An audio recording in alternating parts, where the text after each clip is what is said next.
Oi gente, tudo bem com vocês? A ideia do vídeo de hoje é bastante simples. Eu pensei em falar um pouco aqui sobre algumas coisas que eu já aprendi viajando sozinha. Lu, você não quer ficar aqui sentada no colinho durante o meu vídeo? Não quer. Por que viajar sozinha? Eu falo sozinha, mas pode ser sozinho, tá gente? Tem mais mulher que me assiste aqui no canal, mas também tem homem. Por quê? Por que viajar só? Eu acho que não é que seja melhor viajar sozinho, mas é que é muito diferente. Tipo viajar a dois é maravilhoso, né? Viajar com criança, viajar com minha filha, viajar com amigo também é diferente. Viajar sozinha, então, assim como as outras modalidades, tem as suas peculiaridades. Tem muita coisa que a gente aprende quando viaja sozinha. Você viaja pra se divertir, né? Mas eu acho que é uma diversão diferente, não é uma diversão puramente hedonista. Não sei, eu sei lá, eu penso que é uma diversão mais profunda, não sei, é um tipo de diversão, não é que é mais ou menos, não é que é superior, nada disso, mas é um tipo, tem uma qualidade diferente essa diversão, porque é uma diversão que te leva pra dentro. Eu acho que tem uma coisa muito bonita isso de viajar de um modo geral, quando você viaja sozinho ou com outras pessoas, que você sempre aprende coisas, né? Eu pelo menos me considero uma pessoa ultra beta a aprendizado e ao aprendizado. E quando você viaja sozinho, o aprendizado é muito profundo, porque tem esse encontro com você também, você tem que se reconciliar com o silêncio. Então se você é uma pessoa mais barulhenta ou que está sempre conversando com as pessoas, de repente você se vê silencioso, né? Na hora de dormir, se você não ficou com ninguém, né? Mas enfim, pensando aqui na estrutura da viagem, nessa coisa de decidir pra onde você vai, o que você vai fazer, acordar com os dias em branco na sua frente, decidir. Eu lembro que quando eu acordava no hotel lá em Tóquio, eu acordava emocionada já. Era muito louco. Eu abria os olhos e falava, meu, eu tô em Tóquio. E eu tô sozinha, eu posso fazer o que eu quiser. Se eu quiser ficar 10 horas aqui no quarto, nesse quarto eu fico. Se eu quiser, sei lá, pegar um barco, comprar uma passagem pra...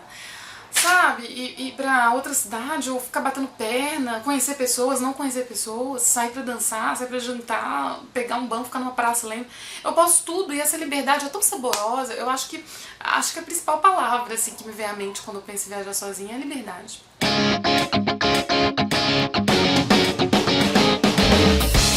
Minha primeira viagem sozinha eu tinha 22 anos, porque eu tinha acabado de me separar. E aí eu emendei o namoro no meu casamento, daí o namoro acabou e aí eu fiquei mal. E aí foi muito sem planejar, assim, eu morava em Belo Horizonte, aí chegou o final de semana, eu falei, eu acho que eu vou pra Tiradentes, eu não conhecia Tiradentes. E eu trabalhava em casa na época, minha agenda era muito flexível. E eu falei, por que não ir pra Tiradentes? E eu lembro que foi muito estranho, né? Isso, eu tô com 36 anos, então já tenho tempo. E eu lembro que na época foi meio excêntrico, assim. Os meus amigos na época, meu irmão também, ficaram, é a louca que vai sozinha pra Tiradentes.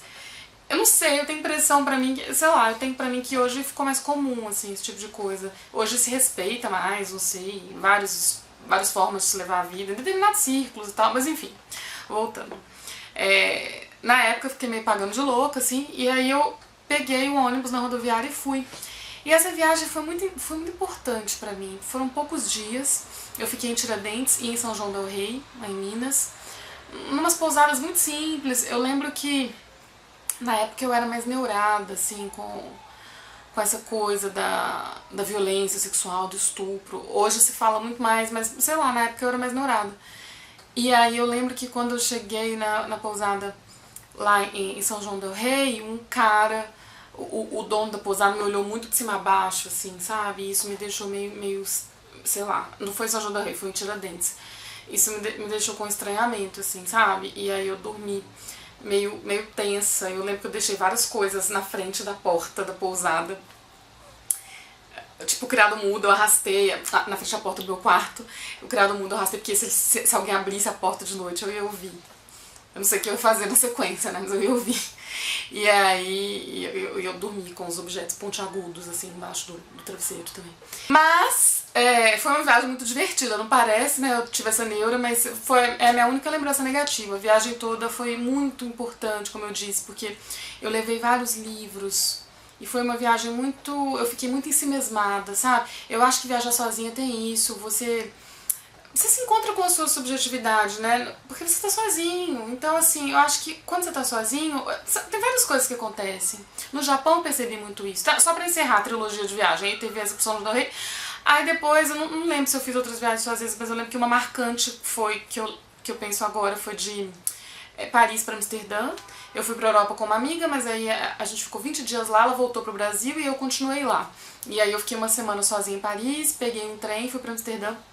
E aí eu fui pra Londres, de Londres pra voltar pro Brasil. E aí eu fiquei completamente sozinha, não fiz nenhum amigo assim na viagem. E foi uma coisa muito sem planejamento também, eu só sabia o lugar que eu ia ficar em Amsterdã e tinha a minha passagem de volta, mas eu não sabia como que eu ia fazer, como que eu ia me transportar e tal. Aí eu fui pra Nova Zelândia, fiquei um mês lá, também não fui exatamente sozinha, porque bom, fui sozinha, porque eu me hospedei numa casa de família, mas eu fui sozinha, foi só isso. Às vezes é melhor, né, dependendo do seu momento de vida. Quando eu fui pro Japão, eu precisava ir pro Japão sozinha, eu não queria, tanto é que eu não chamei ninguém. Até perguntei pro meu pai, pai, você tem vontade de ir? Mas eu acho que foi quando me deu um certo medinho, mas depois parei com isso. Ele falou, não, Denise, tá na cara que você quer ir sozinha. Ele falou, isso foi bem engraçado. E realmente eu queria ir sozinha. Eu queria pensar, queria descansar um pouco. Eu tava casada na época, né? E com a minha filha, e muito absorvida pela minha rotina de mãe, e esposa, e trabalho e tal. Eu queria ficar um pouco na minha. E é interessante como viajar sozinha, eu acho que dá muito um upgrade na sua autoestima, assim. Eu, por exemplo, não tenho muita autoestima espacial. Eu sempre me acho meio perdida e muito distraída, porque eu sou mesmo. E aí, cada vez que eu viajo sozinha, é como se eu dissesse pra mim, Lili, você consegue, você é meio perdida, meio atrapalhada, assim, com suas coisas, documentos, essas coisas, mas você consegue. Porque a viagem pro Japão, eu nem despachante eu contratei pra ir no consulado, tem um amigo meu que foi, contratou um despachante, um grupo, sei lá, pra arranjar o visto pra ele. Não, eu fui lá na internet e vi como é que fazia e fui lá e fiz. E aí dá um orgulhinho, sabe? Eu que tenho dificuldade até pra, sei lá, pegar meu RG e resolver qualquer coisa no pouco tempo, de repente consigo tirar o visto. Entro nesses sites tipo TripAdvisor e escolho o hotel. E aí eu chego no Japão e não queria pegar táxi lá, porque táxi lá é muito caro, táxi Uber. Então eu vejo que eu vi que eu consegui me virar, pegando só um ônibus, só táxi. Parece besteira, mas é tão legal isso. Porque dá um... Ainda mais quando você fica casado por muitos anos, porque 9 anos casado, tem essa coisa de resolver as coisas sempre a dois. O Marcos nem olhou pra minha viagem, assim, na época, pra onde eu tava, tipo, onde eu tava ficando e tal. Então, assim, foi muito legal, sabe? Eu ficar nos muquifos que eu mesma quis, assim, nos hotéis mais simples, depois num hotel mais legal, ficar vendo o resultado das minhas escolhas. Às vezes você vai pra um lugar e aí tem amigos, às vezes você faz amigos. Lá no Japão, uma amiga...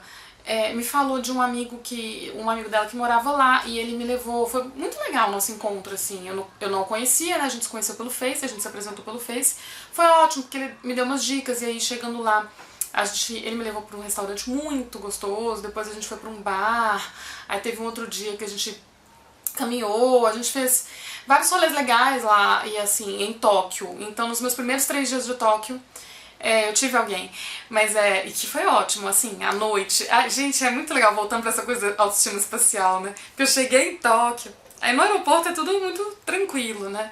Mas quando eu peguei o metrô e fui pra Tóquio, saí do aeroporto, eu fiquei, não acredito, acho que eu vou dormir na rua porque eu não vou achar meu hotel.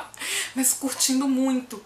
E aí eu cheguei lá na estação, Tokyo Station, nada foi como eu imaginei. Que eu quero falar sobre isso também, nada foi como eu imaginei, e eu cheguei lá na estação, aquele monte de andares, assim, consegui pegar o metrô, consegui chegar no meu hotel.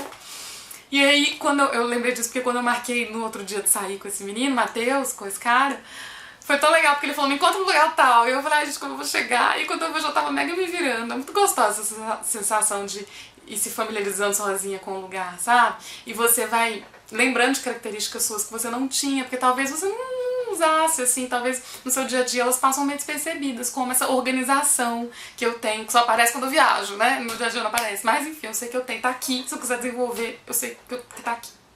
As viagens solitárias, eu acho que elas funcionam muito como um lembrete também de algo que é muito importante, muito caro pra mim. No Japão isso foi muito claro, assim, eu tô falando mais do Japão porque foi minha última viagem sozinha, né? Foi recente. Mas é porque às vésperas da viagem eu comecei a ficar um pouco tensa. E aí eu lembro que eu falei assim, Lili, não fica tensa, são férias, calma, você já, né, comprou a moeda, você já tá com a passagem na mão, não tem que ficar tensa. Aí no dia da viagem eu acordei, eu fiz academia, sabe? Minha viagem seria só à noite, então eu já fiquei mais relaxada. Tomei um vinho também no voo e tal, e daí foi ótimo. Mas assim, o que eu vou falar? Quando eu tava tensa, eu pensei assim, por que eu tô tensa? E aí eu cheguei à conclusão que eu tava tensa porque eu tava indo pra um lugar que tinha ideogramas, e eu tava com medo das pessoas não falarem inglês, e aí eu fiquei tensa por causa disso, não consegui me localizar. Aí eu falei, Lili, presta atenção. Eu olhei no espelho, foi meio ridículo assim. Presta atenção, você tem que entender uma coisa, você só vai saber como vai ser a sua viagem pro Japão quando for. Você só vai saber quando for. Eu acho que isso é um puta lembrete. Toda vez que eu viajo sozinha eu lembro disso. Você fica um pouco tenso, mas você só sabe como vai ser quando for. Isso vai pra tudo. Você só vai saber como vai ser seu emprego novo quando for. Você vai saber, eu quero terminar meu namoro. Você vai saber como vai ser quando for. Futuro, né? Só vai saber quando for. E eu acho muito interessante, porque viagem mexe muito com controle, né? A gente controla até aqui. É igual a vida, igual qualquer coisa, mas a viagem deixa isso muito claro, como a gente controla só até aqui, até a página 12 de um livro. Você controla as malas, você controla as coisinhas que você faz e tal, né? O horário que você vai viajar e tal. Chegou, acabou o controle. Desde no avião, seu voo pode ser remanejado, sei lá, qualquer coisa. O hotel que você pensou que fosse uma maravilha não é, você passa algum perrengue. É isso, gente. Tchau, vou pegar meu passaporte agora. Tô indo. É isso, gente. Espero que tenham gostado. Quem não tiver se inscrito aqui no canal, inscreva-se. Até a próxima. Tchau.